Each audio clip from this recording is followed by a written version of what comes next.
আজকের আলোচনায় আমরা একটা বেশ গা ছমছমে বাংলা ভূতের গল্প নিয়ে কথা বলবো। নাম পৌষের এক কনকনে শীতের রাত। হ্যাঁ, এটা ইউটিউবে পড়া একটা গল্প, বেশ জনপ্রিয় হয়েছিল। গল্পটা সেটিংটা কিন্তু দারুণ। পৌষ মাসের ভোরবেলা, গ্রাম বাংলা, আর চারিদিক একদম ঘন কুয়াশায় ঢাকা, হাড় কাঁপানো ঠান্ডা। আর একটা অদ্ভুত নিস্তব্ধতা। গল্পটা আমাদের শুরুতেই যেন ওই পরিবেশে টেনে নিয়ে যায়। একদম। মূল চরিত্র শেখর বাবু, বছর 50-এর একজন ভদ্রলোক।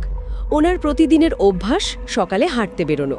তো সেই রকমই ভোরে অস্বাভাবিক ঠান্ডার এক ভোরে ওনার ঘুম ভেঙে যায়। তিনি ঠিক করেন এত ঠান্ডা সত্ত্বেও হাঁটতে বেরোবেন, কিন্তু বাইরে বেরিয়ে দেখেন পরিবেশটা কেমন যেন অন্যরকম।